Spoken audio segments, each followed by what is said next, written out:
لیکن وہ کیوں نہیں گرتے؟ یہ اللہ تعالیٰ کی قدرت ہے کہ اللہ تعالیٰ نے زمین کو پھیلا دیا اور ہم آسانی سے ایک جگہ سے دوسری جگہ جاتے ہیں اور ہم گرتے بھی نہیں ہیں۔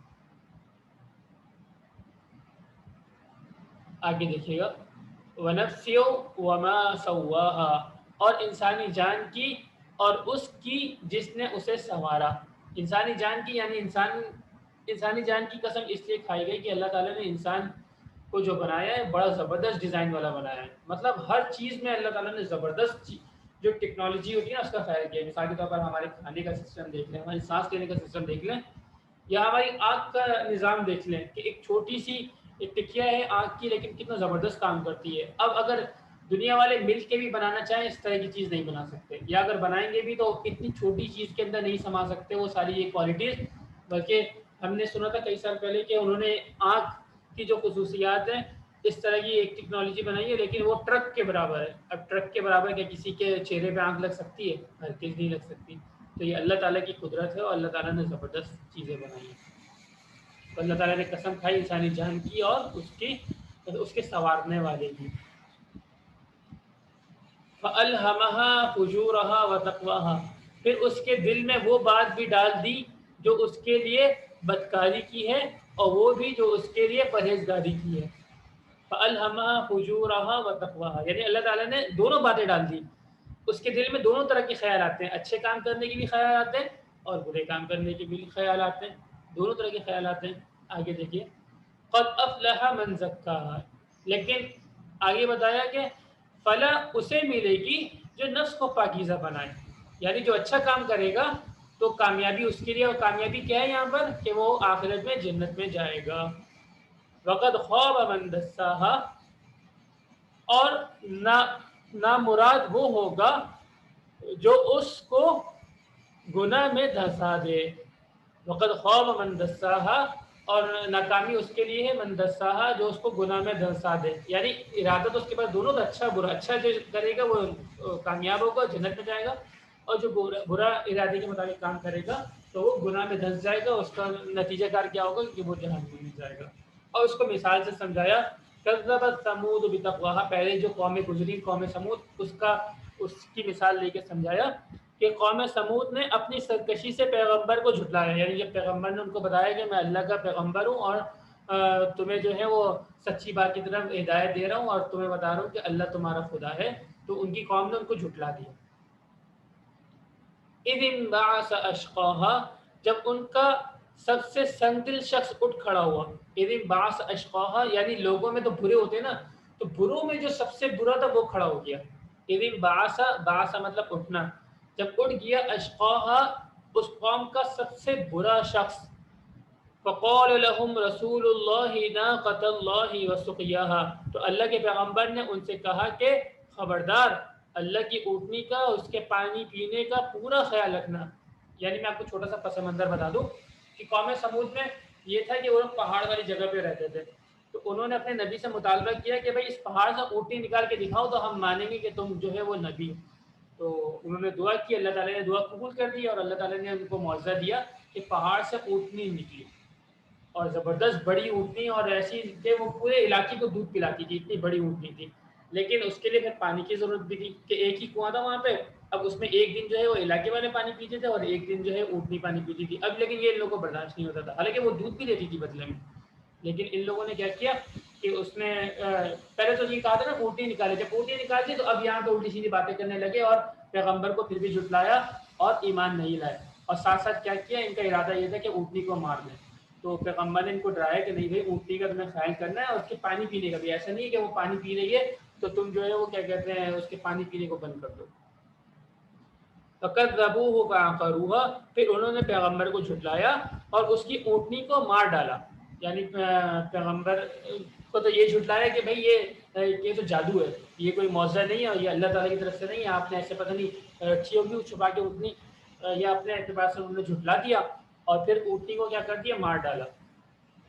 فَدَمْدَمَ عَلَيْهِمْ رَبُّهُمْ بِذَنبِهِمْ فَسَوَّاهَا، نتیجہ یہ کہ ان کے پروردگار نے ان کے گناہ کی وجہ سے ان کی اینٹ سے اینٹ بجا کر سب کو برباد کر دیا، یعنی زبردست طریقے سے ان کو ہلاک کر دیا۔ وَلَا يَخَافُ عُقْبَاهَا، اور اللہ کو اس کے کسی برے انجام کا کوئی خوف نہیں ہے. یعنی انہوں نے جو بھی الٹا سیدھا کام کیا تو اللہ تعالیٰ نے ان کو سزا کے طور پہ کیا کر دیا, ان کو عذاب دیا. اور عذاب دینے کے عذاب جو دیا اللہ تعالیٰ کا, اس کی کچھ بھی پرواہ نہیں کہ کوئی اللہ تعالیٰ سے پوچھ سکتا ہے, کیونکہ اللہ تعالیٰ ہر چیز کی قدرت رکھتا ہے. تو یہ اس کا ترجمہ ہو گیا اور اس کا خلاصہ میں نے آپ کو بتا دیا. تو اس کا بھی آپ کو یہی کرنا ہے کہ سورۃ شمس لکھنی ہے, مطلب اوپر ریڈ لائن کے اوپر آپ ٹائٹل لکھ دیں یا الگ سے پیج پہ لکھ دیں سورۃ شمس, اور صرف اس کا ترجمہ لکھ لیں, سورت نہ لکھیں. یہ جو سورت عربی والی ہے اس کو نہیں لکھیے گا, یہ جو ترجمہ ہے اس ترجمے کو لکھیے گا, کیونکہ جب ہم پیپر بناتے ہیں تو اس میں ترجمے کو پوچھتے ہیں. ٹھیک ہے, تو اب یہ ترجمہ جو ہے یہ لکھا ہوا ہے, اس کو اپنی کاپی میں لکھ لیجیے گا ٹائٹل بنا کے سورۃ شمس کا, اور اس کو یاد بھی, جی اس کو یاد بھی کرنا ہے, یاد کر لیجیے گا. جی بیٹا. سر مجھے پوچھنا تھا کہ ابھی آپ نے جو اس کی تفصیل وہ جو بتائی ہے خلاصہ, وہ ہمیں وہ ترجمے کے بعد لکھنا ہے یا ترجمے سے پہلے؟ ہاں ترجمے سے پہلے لکھ لیں اس خلاصے کو. ٹھیک ہے, ترجمے سے پہلے. ہاں ترجمے سے پہلے لکھ لیں اس خلاصے کو. سب سے پہلے سورۃ شمس کا ٹائٹل لگا لیں, اور وہ سورۃ شمس کا خلاصہ لکھ کے ادھر خلاصہ جو میں نے آپ کو بتایا اس کو 2-3 مرتبہ اچھی طرح سے سن کے اپنے الفاظ میں لکھ لیں. اور تیسرے نمبر پہ یہ جو ہے یہ ترجمہ یہ لکھ لیجیے گا کہ یہ ترجمہ پیپر میں آتا ہے. اسی طرح کبھی کبھی خلاصہ بھی پوچھا جاتا ہے, اس صورت کا خلاصہ بیان کریں. ٹھیک ہے سر خلاصہ کون سا ہے؟ خلاصہ بیٹا میں نے سبق کی شروع میں بتایا تھا, ابھی میں ریکارڈنگ ڈال دوں گا آپ کی گوگل کلاس روم میں, آپ وہاں سے سن کے جو ہے وہ ڈال لیجیے گا. یہ سالک کی سمجھ لیا ہوگا تو آپ اس سے پوچھ لیجیے گا. ٹھیک ہے. اچھا سر میں حصہ آیا ہوں, میں نے پہلے کی کلاسز نہیں لیے, تو اسکولنگ کی پہلے کی کلاسز کی ریکارڈنگ کہاں سے ملتی ہے؟ بیٹا ابھی تو سارے لیکچر جو ہے گوگل کلاس روم میں جو ہم پڑھا رہے ہیں وہ اپلوڈ کرتے جا رہے ہیں. آپ سر صحیح سے جو ہے وہ رابطہ کر لیجیے گا, تو وہ آپ کو جو ہے وہ لاگ ان پاسورڈ وغیرہ بتا دیں گے اس کا گوگل کلاس روم کا, تو آپ وہاں سے جو ہے وہ کنیکٹ ہو جائیں گے. ٹھیک ہے. ٹھیک ہے سر. السلام علیکم ورحمۃ اللہ وبرکاتہ.